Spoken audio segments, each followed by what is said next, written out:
नमस्ते बच्चों, अर्थशास्त्र कक्षा 12 में आपका स्वागत है।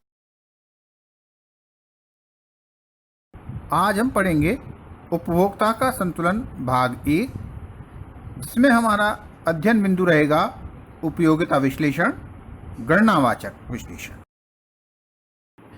हमारे दिमाग में सबसे पहला प्रश्न उठता है कि उपभोक्ता कौन है, उसका क्या उद्देश्य है और उसके व्यवहार को किस प्रकार समझा जाए। एक उपभोक्ता वह है जो वस्तुओं व सेवाओं को अपनी संतुष्टि के लिए खरीदता है। उसका मुख्य उद्देश्य अपनी आय को विभिन्न वस्तुओं एवं सेवाओं पर इस तरह से खर्च करना होता है ताकि उसे अधिकतम संतुष्टि प्राप्त हो सके। इस पाठ में उपभोक्ता के व्यवहार को समझने के लिए दो विश्लेषण, गणनावाचक विश्लेषण कार्डिनल एनालिसिस एवं क्रमवाचक विश्लेषण ऑर्डिनल एनालिसिस के द्वारा उपभोक्ता के संतुलन को समझाया गया है। गणनावाचक विश्लेषण का प्रतिपादन मार्शल, पीगू आदि अर्थशास्त्रियों द्वारा किया गया है। इनके अनुसार उपयोगिता मापनीय है, इसकी गणना की जा सकती है, जबकि उपयोगिता आत्मनिष्ठ एवं अंतरावलोकनीय धारणा है। वास्तविक रूप में उपयोगिता को भौतिक रूप से मापना कठिन होता है। इसी उद्देश्य से गणनावाचक विश्लेषण पर सुधार हेतु इसके वैकल्पिक विश्लेषण के रूप में प्रोफेसर जे.आर. हिक्स एवं प्रोफेसर R.G.D. एलन ने क्रमवाचक विश्लेषण को प्रतिपादित किया। क्रम या अधिमान पर आधारित तटस्थता वक्र की सहायता से इस दृष्टिकोण को प्रस्तुत किया। आइए उपयोगिता के गणनावाचक विश्लेषण के बारे में जानकारी करते हैं। उपयोगिता का अर्थ एवं मापन। उपयोगिता का अर्थ किसी वस्तु या सेवा द्वारा किसी आवश्यकता को संतुष्ट करने के गुण से है। अर्थशास्त्र में उपयोगिता उस गणितीय स्कोर के रूप में व्यक्त होती है जो एक उपभोक्ता को वस्तुओं एवं सेवाओं के समूह से प्राप्त होती है। दो पुस्तकें खरीदने से प्राप्त संतुष्टि यदि एक कमीज खरीदने से प्राप्त संतुष्टि से अधिक है तो हम कहेंगे कि पुस्तकें एक उपभोक्ता को अधिक उपयोगिता प्रदान करती हैं। उपयोगिता का मापन इसलिए कठिन है क्योंकि यह व्यक्तिपरक एवं मनोवैज्ञानिक तथ्यों पर आधारित है। एक वस्तु का उपभोग करने पर एक व्यक्ति को प्राप्त उपयोगिता उसी वस्तु को दूसरे व्यक्ति के द्वारा उपभोग करने से प्राप्त उपयोगिता से अलग हो सकती है। अतः किसी वस्तु की उपयोगिता एक व्यक्ति से दूसरे व्यक्ति, एक स्थान से दूसरे स्थान तथा एक समय से दूसरे समय में भिन्न होती है। एल्सवर्थ, एंटनेली व इरविंग फिशर ने बताया कि उपयोगिता को मापा जा सकता है और उपयोगिता विभिन्न वस्तुओं की उपभोग की गई मात्रा पर निर्भर करती है। उपयोगिता फलन को निम्न प्रकार से लिखा जा सकता है। उपयोगिता U = function of x1, x2, x3, xi and so on up to xn। यहाँ xi i वस्तु की मात्रा है। यह फलनीय संबंध है जो एक व्यक्ति की पसंद को दर्शाता है। यह सामान्यतया प्रत्येक व्यक्ति के लिए अलग होता है। William Stanley Jevons, Carl Menger, Leon Walras व अल्फ्रेड मार्शल के अनुसार उपयोगिता का माप उसी तरह से संभव है जैसे दूध को लीटर में, ऊंचाई को मीटर में, दूरी को किलोमीटर में, तापक्रम को डिग्री में मापा जा सकता है। इन अर्थशास्त्रियों के अनुसार उपयोगिता को यूटिल्स के रूप में मापा जा सकता है।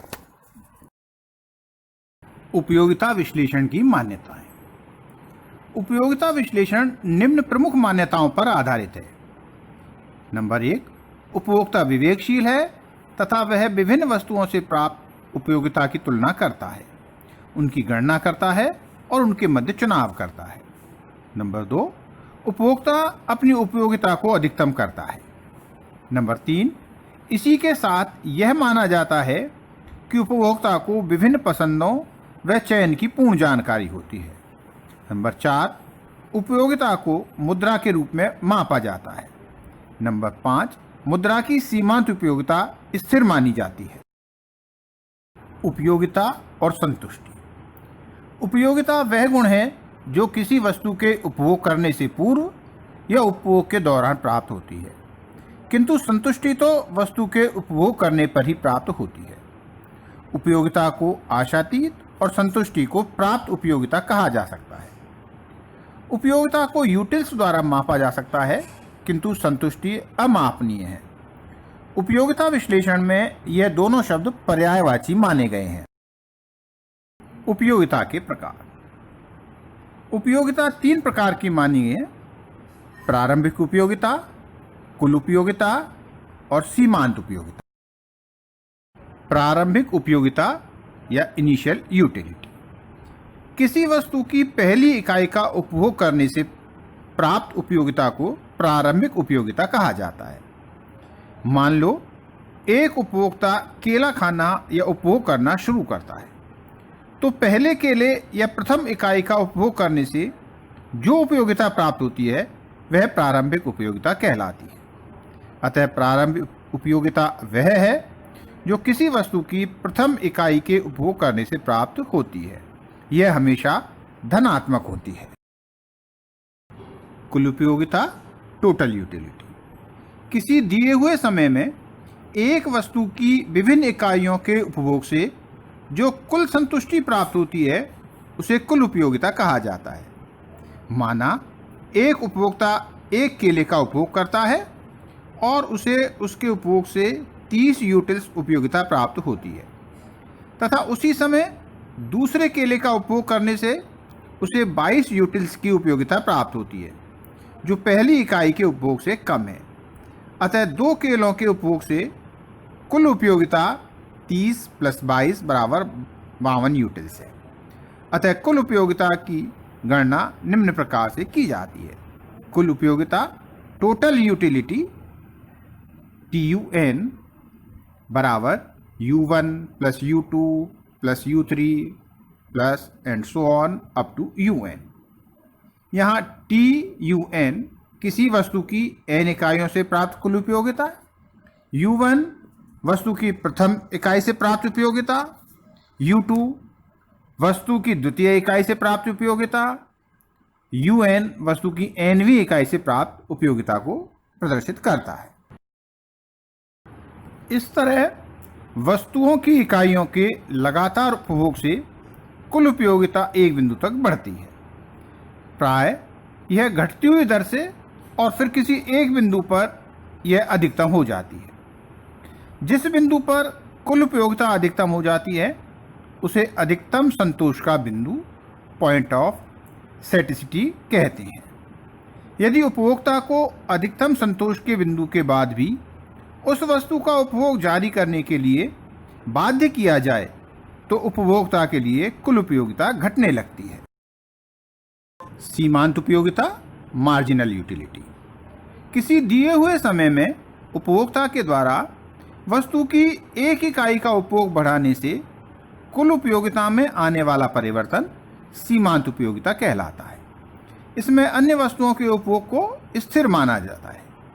संकेतों के रूप में marginal utility of an item is equal to total utility of an item minus total utility of n-1 item. यहाँ MUN बराबर nवीं इकाई की सीमांत उपयोगिता, TUN बराबर n इकाइयों की कुल उपयोगिता, TUN-1 बराबर n-1वीं इकाइयों की कुल उपयोगिता। सीमांत उपयोगिता में एक वस्तु के उपभोग में एक इकाई के परिवर्तन, वृद्धि अथवा कमी का प्रभाव कुल उपयोगिता पर देखा जाता है।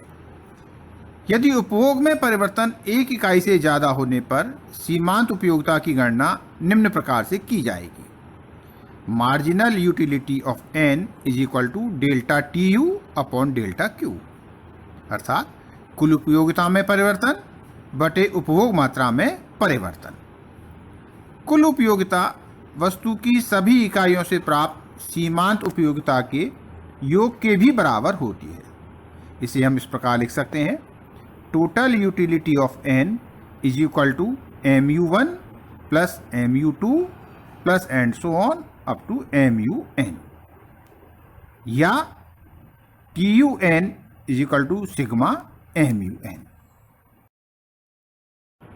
कुल उपयोगिता व सीमांत उपयोगिता का संबंध। कुल उपयोगिता व सीमांत उपयोगिता के संबंध को यहाँ एक तालिका द्वारा और चित्र के द्वारा दर्शाया गया है। यहाँ हम उदाहरण के लिए केला लेते हैं। पहले केले से कुल उपयोगिता हमें 10 प्राप्त होती है, दूसरे केले से बढ़कर 16 हो जाती है, तीसरे केले से 20, चौथे से 22, पांचवें से 22 और छठे केले से यह घटकर 20 रह जाती है। साथ ही उनकी सीमांत उपयोगिता क्रमशः 10, 6, 4, 2, 0 और लास्ट में -2 रह जाती है। यहाँ कुल उपयोगिता व सीमांत उपयोगिता के संबंध को एक रेखा चित्र द्वारा समझाया गया है। इसमें आप देख सकते हैं कि Q बिंदु तक कुल उपयोगिता घटती हुई दर से बढ़ती है। Q बिंदु पर यह अधिकतम हो जाती है, जिस पर सीमांत उपयोगिता 0 हो जाती है। Q बिंदु के बाद कुल उपयोगिता घटती है और सीमांत उपयोगिता ऋणात्मक हो जाती है। तालिका एवं चित्रों से स्पष्ट होता है कि कुल उपयोगिता व सीमांत उपयोगिता में निम्न संबंध पाया जाता है। नंबर 1, जिस बिंदु पर कुल उपयोगिता अधिकतम होती है वहाँ सीमांत उपयोगिता 0 के बराबर होती है। इस बिंदु को उपभोक्ता का संतृप्ति बिंदु सैटिसिटी पॉइंट कहते हैं। चित्र में दर्शाया गया बिंदु Q है। इस बिंदु के प्राप्त होने से पूर्व सीमांत उपयोगिता धनात्मक बनी रहती है, जबकि कुल उपयोगिता बढ़ती रहती है, लेकिन कुल उपयोगिता में वृद्धि की दर उत्तरोत्तर घटती रहती है। नंबर 2, संतृप्ति बिंदु से आगे भी यदि उपभोक्ता वस्तु के उपभोग को बढ़ाना जारी रखता है तो सीमांत उपयोगिता ऋणात्मक हो जाती है और कुल उपयोगिता घटने लगती है। X अक्ष पर केले की संख्या को दर्शाया गया है तथा Y अक्ष पर केले के उपभोग से प्राप्त सीमांत उपयोगिता को दर्शाया गया है। चित्र में सीमांत उपयोगिता वक्र का ढाल बाएं से दाएं गिरता हुआ दिखाया गया है, जो यह बताता है कि X वस्तु के उत्तरोत्तर उपभोग पर सीमांत उपयोगिता गिरने लगती है और केले की 5 इकाई के उपभोग पर सीमांत उपयोगिता 0 के बराबर हो जाती है। यह चित्र में E बिंदु के द्वारा निरूपित किया गया है। इसके उपरांत केले के उपभोग पर सीमांत उपयोगिता ऋणात्मक होने लगती है। यहाँ कुल उपयोगिता व सीमांत उपयोगिता का संबंध एक तालिका द्वारा दर्शाया गया है। जब सीमांत उपयोगिता धनात्मक है तब कुल उपयोगिता बढ़ती है। जब सीमांत उपयोगिता 0 होती है तब कुल उपयोगिता अधिकतम हो जाती है और जब सीमांत उपयोगिता ऋणात्मक होती है तब कुल उपयोगिता घटती है। धन्यवाद।